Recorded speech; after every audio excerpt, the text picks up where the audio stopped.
کون دیتا ہے دینے کو منہ چاہیے، دینے والا ہے سچا ہمارا نبی۔ کئی حضرات نے یہ سوالات بھیجے ہیں اعتکاف کے متعلق۔ سب سے پہلی بات یہ سمجھ لیں اعتکاف کہتے کسے ہیں۔ اعتکاف جو ہے اللہ تبارک و تعالیٰ کی رضا کے لیے رمضان کے آخری عشرے میں مسجد میں اپنے آپ کو وقف کر لینا۔ قرآن پاک میں اللہ تعالیٰ نے اس کے متعلق فرمایا وَلَا تُبَاشِرُوهُنَّ وَأَنْتُمْ عَاكِفُونَ فِي الْمَسَاجِدِ، یعنی رمضان کی راتوں میں تمہیں اپنی بیویوں کے پاس جانے کی اجازت تو ہے، لیکن جب تم مسجدوں میں اعتکاف میں ہو تو یہ بھی چیز تمہارے اوپر حرام ہو جاتی ہے، یعنی اعتکاف کے دوران۔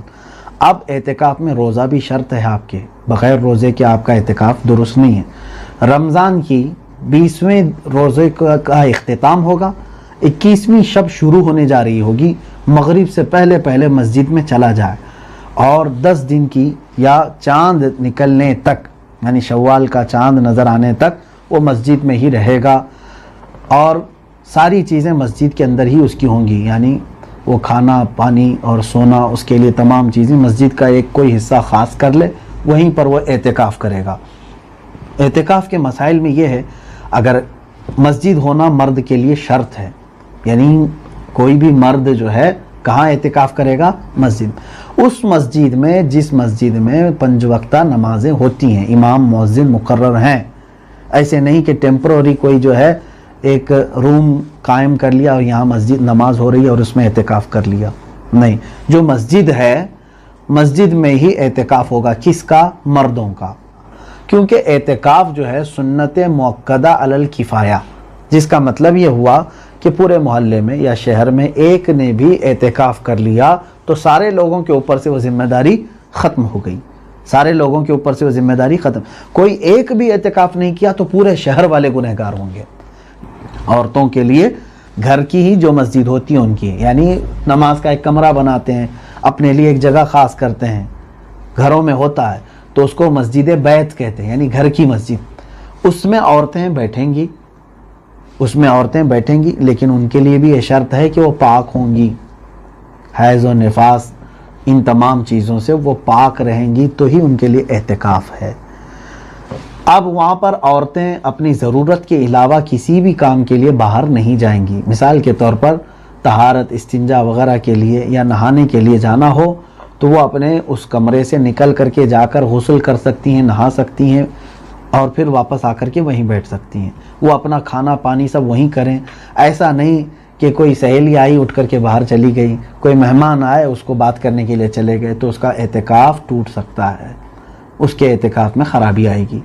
تو عورتوں کے لیے یہ مسائل ہیں۔ دوسرے کچھ عورتوں نے یہ بھی سوال کیا ہے کہ ہم ختم القرآن میں شامل ہیں، ہم جو صبح قرآن پڑھ رہے ہیں الحمدللہ اس میں دور دراز سے سارے لوگ، مرد بھی ہیں، عورتیں بھی ہیں، بچے بھی ہیں، تو عورتیں یہ سوال کر رہی ہیں کہ ہم قرآن پاک کی تلاوت اس میں جاری رکھیں اعتکاف میں یا اس موبائل کے ذریعے، یا کیسے کریں؟ میرے عزیزو، قرآن پاک تو آپ کے لیے بہت ہی ثواب کا کام ہے۔ رمضان میں سب سے بڑی عبادت ہے آپ کے لیے قرآن کی تلاوت۔ رمضان اور قرآن دونوں کا بہت گہرا رشتہ ہے، آپ اس سے دور نہ ہوں، بلکہ میں کہوں گا کہ اعتکاف میں بھی آپ اس ختم القرآن سے جڑے رہیں۔